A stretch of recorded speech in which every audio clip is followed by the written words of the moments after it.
Hi hello ನಮಸ್ಕಾರ. ನನ್ನ ಕಲ್ಪನಾ ಲೋಕ ಯೂಟ್ಯೂಬ್ ಚಾನಲ್ಗೆ ನಿಮಗೆಲ್ಲ ಆತ್ಮೀಯ ಸ್ವಾಗತ. ಯಾರೆಲ್ಲ ಇನ್ನೂ ಚಾನಲ್ಗೆ ಸಬ್ಸ್ಕ್ರೈಬ್ ಆಗದಿರ ಕತೆ ಕೇಳ್ತಾ ಇದ್ದೀರೋ ಅವರು ಪ್ಲೀಸ್ ಸಬ್ಸ್ಕ್ರೈಬ್ ಆಗಿ. ಹಾಗೆ ಪ್ರತಿ ಎಪಿಸೋಡ್ಗೂ ಲೈಕ್ ಕೊಟ್ಟು ಕಮೆಂಟ್ ಕೊಟ್ಟು ಶೇರ್ ಮಾಡಿ ನಮ್ಮನ್ನು ಪ್ರೋತ್ಸಾಹಿಸಿ. ಈಗ ನಿನ್ನ ಜೊತೆಯಲ್ಲಿ ಕತೆಯ ಮುಂದಿನ ಅಧ್ಯಾಯ ಶುರು ಮಾಡೋಣ. ಅದೊಂದು ಮೀಟಿಂಗ್ ಹಾಲ್. ಎಲ್ಲರೂ ಯಾವುದೋ ಪ್ರಾಜೆಕ್ಟ್ ವಿಷಯವಾಗಿ ಚರ್ಚೆ ಮಾಡುತ್ತಿರಬೇಕಾದರೇನೆ ದಿವಾಕರ್ನ ಫೋನ್ ವೈಬ್ರೇಟ್ ಆಗಿತ್ತು. ಕಾಲ್ ಕಟ್ ಮಾಡಿ ಮೀಟಿಂಗ್ ಕಡೆ ಗಮನ ಕೊಡಬೇಕು ಅನ್ನುತ್ತಿರುವಾಗಲೇ ಸ್ಕ್ರೀನ್ ಮೇಲೆ ಮೂಡಿಬರುತ್ತಿರುವ ನಂಬರ್ ನೋಡಿ ಇದು ಇಂಪಾರ್ಟೆಂಟ್ ಕಾಲ್ ಎನ್ನುವುದನ್ನು ಅರ್ಥ ಮಾಡಿಕೊಂಡವನು excuse me, I will be back in 10 minutes ಎಂದು ಹೇಳಿ ಪಕ್ಕಕ್ಕೆ ಎದ್ದು ಬಂದು ಕಾಲ್ ರಿಸೀವ್ ಮಾಡಿದ. Hello D V. ಇದ್ದ ಇಬ್ಬರೂ ಕೂಡ ಸಿಕ್ಕಿಬಿದ್ದಿದ್ದಾರೆ. ಜೊತೆಗೆ ಜಯಪ್ರಕಾಶ್ ಅವರನ್ನು ಸಾಯಿಸೋಕೆ ಸುಪಾರಿ ಕೊಟ್ಟಿದ್ದು ಯಾರು ಅನ್ನೋದನ್ನು ಕೂಡ ಬಾಯಿ ಬಿಡಿಸಿದ್ದಾರೆ. ಇನ್ನು ಸ್ವಲ್ಪ ಹೊತ್ತಿನಲ್ಲಿ ನಿಮ್ಮನ್ನು ಹುಡುಕಿಕೊಂಡು ನೀವಿರೋ ಜಾಗಕ್ಕೆ ಬರೋ ಸಾಧ್ಯತೆ ತುಂಬ ಇದೆ ಎಂದು ಒಬ್ಬಾತ ಟೆನ್ಷನ್ನಲ್ಲಿ ಹೇಳಿದ ವಿಷಯವನ್ನು ಕೇಳಿ ದಿವಾಕರ್ನ ಮುಖ ಗಂಭೀರವಾಗುವುದರ ಜೊತೆಗೆ ತನ್ನನ್ನು ಸಿಕ್ಕಿ ಹಾಕಿಸಿದವರ ಮೇಲೆ ಕೋಪ ಕೂಡ ಬಂದಿತ್ತು. ಮತ್ತೆ ಆತನೇ ಮಾತು ಮುಂದುವರೆಸಿದವನು, ಎಷ್ಟು ಬೇಗ ಆಗುತ್ತೋ ಅಷ್ಟು ಬೇಗ ನೀವಿರೋವಲ್ಲಿಂದ ತಪ್ಪಿಸಿಕೊಳ್ಳಿ ಡಿ.ವಿ. ಎಂದು ಹೇಳಿದವನ ಮಾತು ಕೇಳಿಯೂ ಕೂಡ ಏನೊಂದು ಮಾತನಾಡದೆ ಕಾಲ್ ಕಟ್ ಮಾಡಿದವನ ಯೋಚನೆ ಬೇರೆಯೇ ಇತ್ತು. ತನ್ನ ಬಗ್ಗೆ ಎಲ್ಲವೂ ಗೊತ್ತಾದ ಬಳಿಕ ಈಗ ತಾನು ಎಲ್ಲಿಗೆ ಹೋದರೂ ಅವರಿಂದ ತಪ್ಪಿಸಿಕೊಳ್ಳಲು ಸಾಧ್ಯವಿಲ್ಲ ಎನ್ನುವುದು ಅವನಿಗೆ ಅರ್ಥವಾಗಿ ಬೇರೊಂದು ಉಪಾಯವನ್ನು ಯೋಚಿಸುತ್ತಿದ್ದ ದಿವಾಕರ್. ಬ್ರೋ ಎಂದು ಕೂಗಿದ ಆದಿಯ ಧ್ವನಿಗೆ ಅವನ ಕಡೆ ತಿರುಗಿದವನು, ಬ್ರೋ ಏನಾಯಿತು, ಯಾಕೆ ಕೋಪದಲ್ಲಿರೋ ಹಾಗೆ ಕಾಣ್ತಾ ಇದ್ದೀಯಲ್ಲ, ಯಾರ ಕಾಲ್ ಅದು ಎಂದು ಪ್ರಶ್ನೆ ಮಾಡಿದ್ದ. ದಿವಾಕರ್ ಮೀಟಿಂಗಿಂದ ಎದ್ದು ಹೋಗಿ ತುಂಬ ಸಮಯ ಆದರೂ ಇನ್ನೂ ಬಾರದೇ ಇರುವುದನ್ನು ನೋಡಿ ಅವನನ್ನು ಕರೆಯಲೆಂದು ಬಂದ ಆದಿಗೆ ಅವನು ಕೋಪದಲ್ಲಿ ಇರೋದನ್ನು ನೋಡಿ ಹಾಗೆ ಕೇಳಿದ್ದ. ನಥಿಂಗ್, ಹೋಗಿ ಮೀಟಿಂಗ್ನ ಕ್ಯಾನ್ಸಲ್ ಮಾಡು ಎಂದನು. ಬ್ರೋ ಇದೇನು ಹೇಳ್ತಾ ಇದ್ದೀಯ ನೀನು, ಕೋಟ್ಯಾಂತರ ರೂಪಾಯಿ ಪ್ರಾಜೆಕ್ಟ್ ಇದು, ಇದನ್ನು ಕೈ ಬಿಟ್ಟರೆ ನಮಗೆ ದೊಡ್ಡ ಲಾಸ್ ಆಗುತ್ತೆ ಎಂದು ಎಚ್ಚರಿಸುವಂತೆ ಹೇಳಿದನು. ತಲೆ ಮೇಲೆ ನೇಣಿನ ಕುಣಿಕೆಯೇ ನೇತಾಡುತ್ತಿರುವಾಗ ಕಂಪನಿಗೆ ಬರೋ ಪ್ರಾಫಿಟ್ ಬಗ್ಗೆ ಯೋಚಿಸೋ ಟೈಮ್ ಅದಾಗಿಲ್ಲದಿದ್ದರಿಂದ ಡೂ ವಾಟ್ ಐ ಸೇ ಎಂದು ಕೋಪದಲ್ಲಿ ಅಬ್ಬರಿಸಿದ್ದ. ಅವನ ಕೋಪದ ಮುಖ ನೋಡಿದವನು ಮತ್ತೆ ಏನೊಂದು ಮಾತನಾಡದೆ ಅವನು ಹೇಳಿದ ಹಾಗೆ ಮೀಟಿಂಗ್ ಕ್ಯಾನ್ಸಲ್ ಮಾಡಿದ್ದ ಆದಿ. ಅದು ಬೆಳಿಗ್ಗೆ ಸುಮಾರು 7 ಗಂಟೆಯ ಸಮಯ. ಮನೆಯ ಎಲ್ಲ ಸದಸ್ಯರು ಕಾಫಿ ಕುಡಿಯುತ್ತಾ ಕುಳಿತಿದ್ದರು. ಮಾಮ್, ವೇರ್ ಈಸ್ ಸಿರಿ ಎಂದು ಕೇಳುತ್ತಾ ಕೆಳಗೆ ಬಂದ ಸಾಮ್ರಾಟ್ ತಾನೊಂದು ಕಾಫಿ ಕಪ್ ಹಿಡಿದು ಕುಳಿತುಕೊಂಡನು. ಈಗಷ್ಟೇ ಕಾಫಿ ಕುಡಿದು ಸ್ವಲ್ಪ ಹೊತ್ತು ವಾಕಿಂಗ್ ಮಾಡಿ ಬರ್ತೀನಿ ಅಂತ ಹೊರಗೆ ಹೋದಳು ಕಣೋ. ಇಲ್ಲೇ ಹೊರಗೆ ಇರಬೇಕು ನೋಡು ಎಂದರು ವಸುಂಧರಾ. ಮಾಮ್, ಆಗಲೇ ಅವಳಿಗೆ ಕಾಲು ಊತ ಬಂದಿದೆ. ಡಾಕ್ಟರ್ ಅವಳಿಗೆ ಜಾಸ್ತಿ ಓಡಾಡಬೇಡಿ ಅಂತ ಹೇಳಿದರು. ಆದರೂ ವಾಕಿಂಗ್ಗೆ ಹೋಗಿದ್ದಾಳಾ ಎಂದು ರೇಗುವಂತೆಯೇ ಕೇಳಿದ ಸಾಮ್ರಾಟ್. ಅವಳಿಗೂ ಒಂದೇ ಕಡೆ ಕೂತು ಕೂತು ಬೇಜಾರಾಗಿರುತ್ತೆ ಅಲ್ವೇನೋ, ಒಂದು 5 ನಿಮಿಷ ಬರ್ತಾಳೆ ಅನ್ನಿಸುತ್ತೆ ಬಿಡು. ಆದರೂ ಸಾಮ್ರಾಟ್ಗೆ ಸುಮ್ಮನೆ ಇರಲು ಆಗಲಿಲ್ಲ. ಹೆಂಡತಿಯನ್ನು ತುಂಬ ಪ್ರೀತಿಸುವ ಅವನಿಗೆ ಅವಳಿಗೆ ಸ್ವಲ್ಪ ತೊಂದರೆಯಾದರೂ ಸಹಿಸುವುದಿಲ್ಲ ಅವನು. ಹಾಗಾಗಿ ಬೇಗ ಕಾಫಿ ಕುಡಿದು ಮುಗಿಸಿ ಸಿರಿಯನ್ನು ಕರೆತರಲು ಇನ್ನೇನು ಹೋಗಬೇಕು ಅನ್ನೋ ಅಷ್ಟರಲ್ಲಿ ಆ ಮನೆಯ ವಾಚ್ಮ್ಯಾನ್ ಓಡಿ ಬಂದಿದ್ದ ಏದಿಸಿರು ಬಿಡುತ್ತಾ, ಸರ್ ಸರ್ ಮೇಡಮ್ ಅಲ್ಲಿ ಎಂದು ಕೂಗಿಕೊಂಡು ಓಡಿ ಬರುತ್ತಿದ್ದವನನ್ನು ನೋಡಿ ಸಾಮ್ರಾಟ್ ಸೇರಿದಂತೆ ಎಲ್ಲರೂ ಗಾಬರಿಯಾಯಿತು.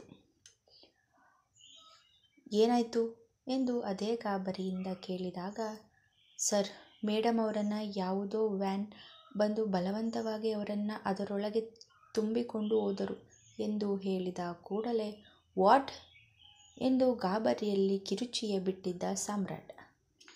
ಹೌದು ಸರ್, ನಾನು ಆ ವ್ಯಾನ್ ಹಿಂದೆ ಸ್ವಲ್ಪ ದೂರ ಓಡಿದೆ, ಆದರೆ ಸಿಗಲಿಲ್ಲ. ಆಗ ಕೂಡಲೇ ಬಾಡಿಗಾರ್ಡ್ಸ್ಗೆ ಹೇಳಿದೆ, ಅವರು ಆ ವ್ಯಾನ್ನ ಫಾಲೋ ಮಾಡ್ಕೊಂಡು ಹೋಗಿದ್ದಾರೆ ಎಂದು ಹೇಳಿದ ಕೂಡಲೇ ಆ ವ್ಯಾನ್ ನಂಬರ್ ಏನಾದರೂ ನೋಡಿದೆಯಾ ಕೇಳಿದ. ಆಗ ತಾನು ನೋಡಿದ ಆ ವ್ಯಾನ್ ನಂಬರ್ ಹೇಳಿದ ನಂತರ ತನ್ನ ಫೋನ್ ಹಿಡಿದು ಹೊರಗೆ ಹೊಡಿದ ಸಾಮ್ರಾಟ್.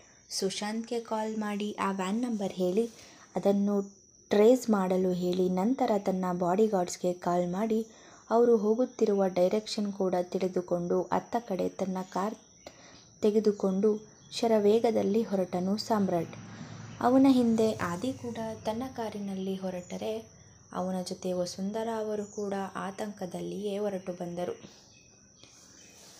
ಸಾಮ್ರಾಟ್, ಆದಿ ಹಾಗೂ ಬಾಡಿಗಾರ್ಡ್ಸ್ ಇವರೆಲ್ಲರ ಕಾರು ಬಂದು ನಿಂತಿದ್ದು ಕನ್ಸ್ಟ್ರಕ್ಷನ್ ನಡೆಯುತ್ತಿದ್ದ ಬಿಲ್ಡಿಂಗ್ ಬಳಿ. ಅವರು ಬರೋದಕ್ಕೂ ಮೊದಲೇ ಕರಣ್ ಟೀಮ್ನ ಜೊತೆ ಪೊಲೀಸರು ಕೂಡ ಬಂದಿದ್ದರು. ಬನ್ನಿ ಸಾಮ್ರಾಟ್, ನಿಮ್ಮ ವೈಫ್ ಇಲ್ಲೇ ಇರೋದು ಅನ್ನೋ ಮಾಹಿತಿ ಸಿಕ್ಕಿದೆ ಎಂದು ಕರಣ್ ಹೇಳಿದಾಗ, ಆದರೆ ಅವಳನ್ನು ಕಿಡ್ನಾಪ್ ಮಾಡಿರೋರು ಯಾರು ಕೇಳಿದ. ನಿಮ್ಮಣ್ಣ ದಿವಾಕರ್ ವಸಿಷ್ಠ ಎಂದು ಹೇಳಿದವನ ಮಾತಿಗೆ ಹುಬ್ಬು ಗಂಟು ಮಾಡಿದವನು, ವಾಟ್, ಅಣ್ಣನ? ಅವನ್ಯಾಕೆ ಸಿರಿನ ಕಿಡ್ನಾಪ್ ಮಾಡ್ತಾನೆ? ಅದರಿಂದ ಅವನಿಗೇನು ಯೂಸ್ ಕೇಳಿದ. ನೀವು ತಿಳ್ಕೊಂಡಿರೋ ಹಾಗೆ ನಿಮ್ಮಣ್ಣ ಒಳ್ಳೆಯವನಲ್ಲ, ಒಳ್ಳೆಯವನ ರೂಪದಲ್ಲಿ ಇರೋ ರಾಕ್ಷಸ. ನಾವು ಇಷ್ಟು ದಿನ ಹುಡುಕುತ್ತಿದ್ದ ಡಿ.ವಿ. ಅಂದರೆ ಅದು ನಿಮ್ಮಣ್ಣನೇ, ದಿವಾಕರ್ ವಸಿಷ್ಠ ಅಲಿಯಾಸ್ ಡಿ.ವಿ. ಎಂದು ಹೇಳಿದಾಗ ಸಾಮ್ರಾಟ್, ವಸುಂಧರಾ, ಆದಿ ಎಲ್ಲರೂ ಶಾಕ್ನಿಂದ ನಿಂತುಬಿಟ್ಟರು. ಹೌದು ಸಾಮ್ರಾಟ್, ಜಯಪ್ರಕಾಶ್ ಅವರನ್ನು ಸಾಯಿಸಲು ಸುಪಾರಿ ಕೊಟ್ಟಿದ್ದು ಇದೇ ದಿವಾಕರ್.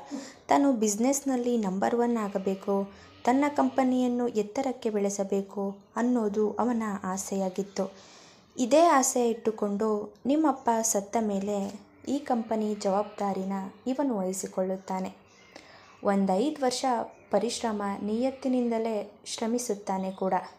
ಆದರೆ ಅವನು ಅಂದುಕೊಂಡ ಹಾಗೆ ಕಂಪನಿ ಏಳಿಗೆ ಆಗದಿದ್ದಾಗ ಅವನು ಈ ದಾರಿ ಆಯ್ಕೆ ಮಾಡಿಕೊಳ್ಳುತ್ತಾನೆ. ಇವನ ಕೆಲಸ ಮಾಡಿಸಿಕೊಳ್ಳೋಕೆ ಯಾವ ಮಟ್ಟಕ್ಕಾದರೂ ಇಳಿಯುತ್ತಾನೆ, ಯಾರನ್ನ ಬೇಕಾದರೂ ಸಾಯಿಸುತ್ತಾನೆ.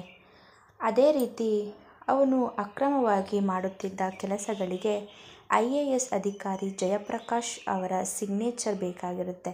ಆದರೆ ಅವರು ಮಾಡದೇ ಇರುವ ಕಳ್ಳ ಕೆಲಸಗಳನ್ನೆಲ್ಲ ಹೊರ ತೆಗೆಯಲು ಮುಂದಾದಾಗ ಇದೇ ಸುಪಾರಿ ಕಿಲ್ಲರ್ಗಳ ಸಹಾಯದಿಂದ ಜಯಪ್ರಕಾಶ್ ಅವರನ್ನು ಸಾಯಿಸಿದ್ದು ಎಂದು ಹೇಳಿ ತಾನು ಇದರ ಕುರಿತು ಕಲೆಕ್ಟ್ ಮಾಡಿಕೊಂಡಿರುವ ಡೀಟೇಲ್ಸ್ ಎಲ್ಲವನ್ನು ಸಾಕ್ಷಿ ಸಮೇತ ಸಾಮ್ರಾಟ್ಗೆ ತೋರಿಸುತ್ತಾನೆ.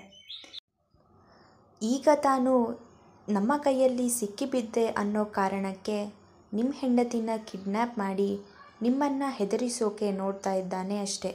ನೀವೇನು ಹೆದರಬೇಡಿ, ನಿಮ್ಮ ಹೆಂಡತಿನ ಸೇಫಾಗಿ ಕರೆದುಕೊಂಡು ಬರೋ ಜವಾಬ್ದಾರಿ ನಮ್ಮದು ಎಂದು ಎಲ್ಲವನ್ನು ಹೇಳಿ ನಂತರ ತನ್ನ ಟೀಮ್ ಜೊತೆ ಆ ಬಿಲ್ಡಿಂಗ್ ಒಳಗೆ ನುಗ್ಗುತ್ತಾನೆ. ಆದರೆ ಎಲ್ಲ ಸತ್ಯ ತಿಳಿದುಕೊಂಡ ಸಾಮ್ರಾಟ್ ಮಾತ್ರ ಕಲ್ಲಿನಂತೆ ನಿಂತು ಬಿಟ್ಟಿದ್ದ. ಅವನು ತನ್ನ ವಿಷಯದಲ್ಲಿ ಸ್ವಲ್ಪ ಹೊರಟ, ಜೊತೆಗೆ ತಾನು ತನ್ನವರು ಅನ್ನೋ ಪ್ರೀತಿ ವಿಶ್ವಾಸ ಕಮ್ಮಿ ಎಂದು ಭಾವಿಸಿದ್ದ ಸಾಮ್ರಾಟ್. ಆದರೆ ತನ್ನ ಕೆಲಸಕ್ಕೋಸ್ಕರ ಮುಗ್ಧ ಜೀವಗಳನ್ನು ಬಲಿ ಕೊಡುವಷ್ಟು ಕ್ರೂರಿ ಅಂತ ಅವನು ಕನಸಿನಲ್ಲಿಯೂ ಅಂದುಕೊಂಡಿರಲಿಲ್ಲ. ಅಷ್ಟರಲ್ಲಿಯೇ ತನ್ನ ಪಕ್ಕದಲ್ಲಿ ಯಾರೋ ಬಿದ್ದ ಸದ್ದು ಕೇಳಿಸಿದಾಗ ಕೂಡಲೇ ಅತ್ತ ಕಡೆ ನೋಡಿದವನಿಗೆ ಅಲ್ಲಿ ವಸುಂಧರಾ ಅವರು ಪ್ರಜ್ಞೆ ತಪ್ಪಿ ಬಿದ್ದಿರೋದನ್ನು ನೋಡಿ ಗಾಬರಿಯಾದವನು ಮಾಮ್ ಎಂದು ಓಡಿ ಬಂದು ಅವರನ್ನು ಎಚ್ಚರಿಸಲು ಪ್ರಯತ್ನ ಪಡುತ್ತಾನೆ. ಸ್ವಂತ ಅಣ್ಣನಿಗಿಂತ ಜಾಸ್ತಿ ಅಂದುಕೊಂಡಿದ್ದ ಜಯಪ್ರಕಾಶ್ ಅವರ ಸಾವಿಗೆ ತಾನು ಹೆತ್ತ ಮಗನೇ ಕಾರಣ ಎನ್ನುವ ಸತ್ಯವನ್ನು ಅವರಿಂದ ಅರಗಿಸಿಕೊಳ್ಳೋಕೆ ಆಗಿರಲಿಲ್ಲ. ಇದು ಅವರ ಕಲ್ಪನೆಗೂ ಮೀರಿದ ಸಂಗತಿಯಾಗಿತ್ತು. ಅವರ ಮುಖದ ಮೇಲೆ ಸ್ವಲ್ಪ ನೀರು ಹಾಕಿ ಅವರನ್ನು ಎಚ್ಚರಿಸಲು ಪ್ರಯತ್ನ ಪಡುತ್ತಾರೆ. ಸ್ವಲ್ಪ ಹೊತ್ತಿನ ನಂತರ ನಿಧಾನವಾಗಿ ಕಣ್ಣು ತೆರೆದು ಎದ್ದು ಕುಳಿತ ವಸುಂಧರಾ, ಸಾಮ್ರಾಟ್, ಅಣ್ಣ ಕೊಲೆ ನನ್ನ ಮಗ ಎಂದು ಕಂಪಿಸುವ ಧ್ವನಿಯಲ್ಲಿ ಹೇಳಿ ಜೋರಾಗಿ ಹೇಳಿ ಅಳೋದಕ್ಕೆ ಶುರು ಮಾಡಿದರು. ಮಾಮ್ ಪ್ಲೀಸ್, ಸ್ವಲ್ಪ ಸಮಾಧಾನ ಮಾಡಿಕೊಳ್ಳಿ. ಈ ವಿಷಯದಿಂದ ನಿಮ್ಮಷ್ಟೇ ಶಾಕ್ ನನಗೂ ಆಗಿದೆ. ಆದರೆ ಈಗ ಆಗಿರೋದನ್ನು ಬದಲಾಯಿಸೋಕೆ ಆಗಲ್ಲ. ಈಗ ಮೊದಲು ನಾವು ಆಗಬೇಕಿರುವ ಕೆಲಸದ ಕಡೆ ಗಮನ ಕೊಡೋಣ ಎಂದು ಅವರಿಗೆ ತನ್ನಿಂದ ಆದಷ್ಟು ಸಮಾಧಾನವಾಗಿ ಇರೋ ಪರಿಸ್ಥಿತಿಯನ್ನು ವಿವರಿಸಿದನು ಸಾಮ್ರಾಟ್. ಈಗ ಅವನಿಗೆ ತನ್ನ ಹೆಂಡತಿ ಮಗುವಿನ ಚಿಂತೆ ಜಾಸ್ತಿಯಾಗಿತ್ತು. ಅದರಲ್ಲಿಯೂ ದಿವಾಕರ್ನ ಅಸಲಿ ಮುಖ ಗೊತ್ತಾದ ಮೇಲಂತೂ ಅವನ ಕೈಕಾಲು ಭಯದಲ್ಲಿ ನಡುಗಲು ಶುರುವಾಗಿತ್ತು. ಅವನ ಮನಸ್ಸು ಕೇಡನ್ನೇ ಶಪಿಸುತ್ತಿತ್ತು. ಪೊಲೀಸರು ಮೇಲೆ ಬರುತ್ತಿದ್ದಾರೆ ಅನ್ನೋದನ್ನು ಗಮನಿಸಿದ ದಿವಾಕರ್ ಸಿರಿ ಕೂದಲನ್ನು ಗಟ್ಟಿಯಾಗಿ ಹಿಡಿದು ಟಾಪ್ ಫ್ಲೋರ್ಗೆ ಎಳೆದುಕೊಂಡು ಬರುತ್ತಾನೆ. ಭವ, ಬಿಡಿ ಭವ, ಇದೇನು ಮಾಡ್ತಾ ಇದ್ದೀರಾ? ನನಗೆ ನೋವಾಗ್ತಾ ಇದೆ, ಪ್ಲೀಸ್ ಬಿಡಿ, ಪ್ಲೀಸ್ ಹಾಗೆ ಎಳ್ಕೊಂಡು ಹೋಗ್ಬೇಡಿ. ನನ್ನ ಹೊಟ್ಟೆಯಲ್ಲಿ ಮಗು ಇದೆ, ತುಂಬ ನೋವಾಗ್ತಾ ಇದೆ, ಬಿಡಿ ಭವ, ಪ್ಲೀಸ್ ಬಿಟ್ಬಿಡಿ. ಸಾಮ್ರಾಟ್, ಸಾಮ್ರಾಟ್, ಆಹಾ ಅಮ್ಮ ಎಂದು ನೋವಿನಲ್ಲಿ ಒಂದೇ ಸಮನೆ ಕಿರಿಚಿಕೊಳ್ಳೋಕೆ ಶುರು ಮಾಡಿದಳು ಸಿರಿ. ಇಷ್ಟೆಲ್ಲ ಆಗಿದ್ದು ನಿನ್ನ ಹಾಗೂ ನಿನ್ನ ಅಪ್ಪನಿಂದಲೇ ಕಣೆ. ನಿಮ್ಮಪ್ಪನನ್ನು ಸಾಯಿಸಿದಾಗಲೇ ನಿನ್ನನ್ನು ಕೂಡ ಸಾಯಿಸಿದಿದ್ದರೆ ನನಗೆ ಇವತ್ತು ಈ ಪರಿಸ್ಥಿತಿ ಬರ್ತಾ ಇರಲಿಲ್ಲ ಎಂದು ಹಲ್ಲು ಕಡಿದು ಸಿಟ್ಟಿನಿಂದ ಹೇಳಿದವನು ಅವಳ ಕೂದಲು ಹಿಡಿದು ಧರಧರ ಎಂದು ಮೇಲೆ ಎಳೆದುಕೊಂಡು ಬಂದಿದ್ದನು. ಪೂರ್ತಿ ಮೇಲೆ ಬಂದು ತನ್ನ ಜೇಬಿನಲ್ಲಿ ಇದ್ದ ಹರಿತವಾದ ಚಾಕುವನ್ನು ಹೊರತೆಗೆದವನು ಅವಳ ಕುತ್ತಿಗೆಯ ಬಳಿ ಚಾಕು ಹಿಡಿದು, ಇನ್ನು ಒಂದೇ ಒಂದು ಹೆಜ್ಜೆ ಯಾರಾದರೂ ಮುಂದೆ ಬಂದರೆ ಇವಳನ್ನು ಇಲ್ಲೇ ಸಾಯಿಸಿಬಿಡ್ತೀನಿ ಎಂದು ಜೋರಾಗಿ ಕೂಗಿ ಹೇಳಿದಾಗ ಎಲ್ಲರೂ ತಾವು ನಿಂತಲ್ಲೇ ನಿಂತು ಬಿಟ್ಟರು. ಅಷ್ಟರಲ್ಲಿ ಸಾಮ್ರಾಟ್ ಕೂಡ ವೇಗವಾಗಿ ದಿವಾಕರ್ ಇರುವ ಟಾಪ್ ಫ್ಲೋರ್ಗೆ ಬಂದಿದ್ದ. ಅವನೊಂದು ತುದಿಯಲ್ಲಿ ನಿಂತಿದ್ದರೆ ದಿವಾಕರ್ ಹಾಗೂ ಸಿರಿ ಮತ್ತೊಂದು ತುದಿಯಲ್ಲಿ ನಿಂತಿದ್ದರು. ಬಾರೋ ಹೀರೋ, ಬಾ. ಏನು ನಿನ್ನ ಹೆಂಡ್ತಿನ ಕಾಪಾಡ್ಕೊಳ್ಳೋಕ್ಕೆ ಬಂದ್ಯಾ? ನೀನೇನಿದ್ದರೂ ಬರೀ ಸಿನಿಮಾದಲ್ಲಷ್ಟೇ ಹೀರೋ, ನಿಜ ಜೀವನದಲ್ಲಿ ಅಲ್ಲ ಎಂದು ಅವನನ್ನು ಅಣುಕಿಸುವಂತೆ ಹೇಳಿದಾಗ, ಅಣ್ಣ ನೋಡು, ಅವಳಿಗೇನು ಮಾಡಬೇಡ, ಪ್ಲೀಸ್ ಅವಳನ್ನು ಬಿಡು. ಅವಳು ಈಗಾಗಲೇ ತುಂಬ ಸುಸ್ತಾಗಿದ್ದಾಳೆ. ಇದರಿಂದ ನನ್ನ ಮಗುಗೂ ತೊಂದರೆ ಆಗುತ್ತೆ, ಪ್ಲೀಸ್ ಏನು ಮಾಡಬೇಡ ಎಂದು ನಿಧಾನವಾಗಿಯೇ ರಿಕ್ವೆಸ್ಟ್ ಮಾಡಿಕೊಳ್ಳೋಕೆ ಶುರು ಮಾಡಿದ. ಅವನಿಗೆ ಹೇಗಾದರೂ ಮಾಡಿ ಸಿರಿಯನ್ನು ಮೊದಲು ಅವನಿಂದ ಕಾಪಾಡಿಕೊಂಡರೆ ಸಾಕಾಗಿತ್ತು. ಅಷ್ಟರಲ್ಲಿ ಅಲ್ಲಿಗೆ ಬಂದ ಕರಣ್, ಹೇಯ್ ಬಿಡೋ ಅವರನ್ನು, ಇಲ್ಲ ಅಂದರೆ ಇಲ್ಲಿಯೇ ಶೂಟ್ ಮಾಡಬೇಕಾಗುತ್ತೆ ಎಂದು ತನ್ನ ಕೈಯಲ್ಲಿ ಇದ್ದ ಗನ್ನನ್ನು ತೋರಿಸುತ್ತಾ ಹೇಳಿದ. ಅವನ ಎಚ್ಚರಿಕೆಗೆ ಹಲ್ಲು ಕಡಿದು ಸಿಟ್ಟಿನಿಂದ ಅವನ ಕಡೆ ನೋಡುತ್ತಾ ಸಿರಿಯ ಕುತ್ತಿಗೆಯ ಬಳಿ ಹಿಡಿದಿದ್ದ ಚಾಕುವನ್ನು ಒಳಗೆ ಅದುಮಿದಂತೆ ಒತ್ತಿ ಹಿಡಿದಾಗ ಸಿರಿ ಕುತ್ತಿಗೆಯಿಂದ ಸಣ್ಣದಾಗಿ ರಕ್ತ ಜಿನುಗಲು ಶುರುವಾಗಿತ್ತು. ಅದನ್ನು ನೋಡಿ ಅಕ್ಷರಶಃ ನಡುಗಿ ಬಿಟ್ಟಿದ್ದ ಸಾಮ್ರಾಟ್. ನೋ, ಸಿರಿ, ಸಿರಿ, ಹೇಯ್ ಅವಳಿಗೇನು ಮಾಡಬೇಡ, ಅವಳು ನನ್ನ ಜೀವ. ನೋಡು, ನಿನಗೆ ಯಾರು ಏನೂ ಮಾಡಲ್ಲ. ನಿನಗಿಲ್ಲಿಂದ ಹೋಗೋಕ್ಕೆ ನಾನು ಅವಕಾಶ ಮಾಡಿಕೊಡ್ತೀನಿ, ಆದರೆ ನನ್ನ ಸಿರಿಗೇನು ಮಾಡಬೇಡ ಎಂದು ಭಯದಲ್ಲಿ ಒಂದೇ ಸಮನೆ ಬಡಬಡಾಯಿಸೋಕೆ ಶುರು ಮಾಡಿದ್ದ ಸಾಮ್ರಾಟ್. ಅಷ್ಟರಲ್ಲಿ ವಿಷಯ ತಿಳಿದ ಮೀಡಿಯಾದವರು ಕೂಡ ಅಲ್ಲಿಗೆ ಜಮೆಯಾಗಿ ಅಲ್ಲಿ ನಡೆಯುತ್ತಿರುವುದನ್ನೆಲ್ಲ ಲೈವ್ ಆಗಿ ವಿಡಿಯೋ ಮಾಡಲು ಶುರು ಮಾಡಿದ್ದರು. ಸಾಮ್ರಾಟ್ ಹೇಳಿದ ಮಾತು ಕೇಳಿದ ದಿವಾಕರ್ ಅಂಥ ಸಿಚುವೇಶನ್ನಲ್ಲೂ ಜೋರಾಗಿ ನಗೋದಕ್ಕೆ ಶುರು ಮಾಡಿದ್ದ. ಆ ನಗುವಿನ ಹಿಂದೆ ಇದ್ದ ಒಳಾರ್ಥ ಅಲ್ಲಿ ಯಾರಿಗೂ ತಿಳಿಯಲಿಲ್ಲ. ಮುಂದುವರಿಯುವುದು.